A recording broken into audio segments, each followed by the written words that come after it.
Hello everyone, আসসালামু আলাইকুম। আবার চলে আসলাম আর একটি পিঠার রেসিপি নিয়ে। নোয়াখালীর বিখ্যাত মেরা পিঠা খুব কম সময়ে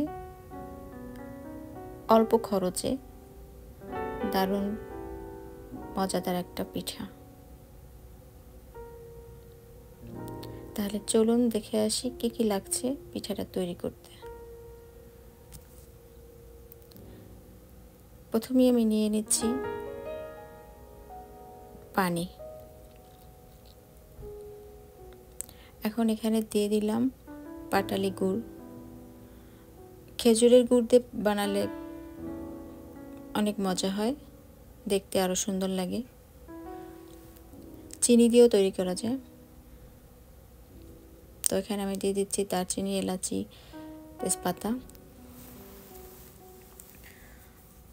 গুড়টা গলে গেলে এরপর দিয়ে দেব এর ভিতর নারকেল। এই যে আমার গুড়টা গলে গেছে, এখন আমি এর ভিতর দিয়ে দিচ্ছি নারকেল কোড়া। নারকেলের পরিমাণটা বেশি হলে পিঠা খেতে সুস্বাদু হবে। আমি নারকেল কোড়া দিয়েছি। এখানে নারকেল অন্যভাবেও দেওয়া যায়, কেটে কেটে টুকরো টুকরো করে দিলেও ভালো লাগবে। এখন দিয়ে দিলাম এর ভিতরে চালের গুঁড়া। আমি 1.5 কাপ চালের গুঁড়ো নিয়েছি।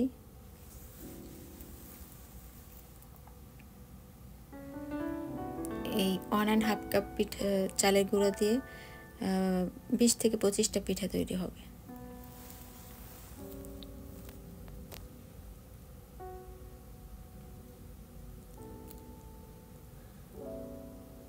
এখন এটা ভালো করে মিক্সড করে নিয়েছি।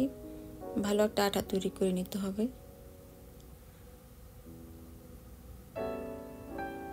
এটা বিভিন্ন সিস্টেমে বানানো যায়।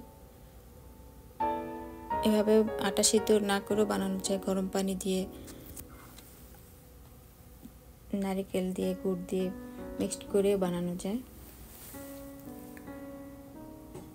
তো আমার যেহেতু পাটালি গুড় দিয়ে বানাইছি, এই জন্য আমার সিদ্ধ করা লাগছে। এই যে আমার হয়ে গেছে আটাটা। এখন এটা ভালো করে মথে নিয়ে যে গোল গোল করে বানিয়ে নেব সবগুলো পিঠা। গোল অথবা লম্বা আকৃতিরও বানানো যায়।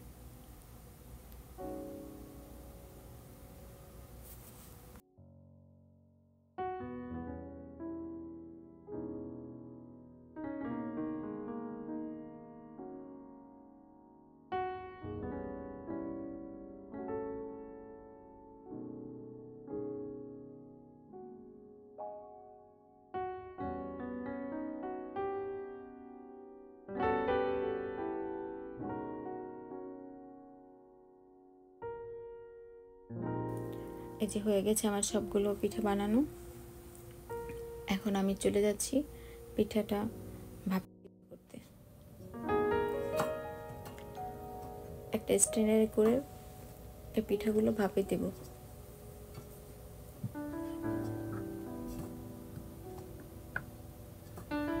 15 থেকে 20 মিনিট ভাপে রাখলেই হবে।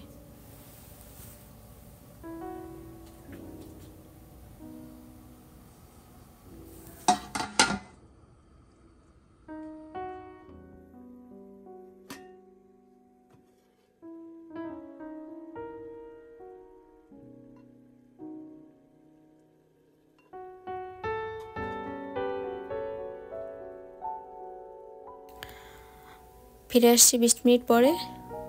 এই যে আমার পিঠা হয়ে গেছে। এখন পিঠাগুলো একটা বাটিতে নিয়ে উপর দিয়ে আমি কিছু নারকেল ছিটিয়ে দিলাম দেখার সৌন্দর্যের জন্য।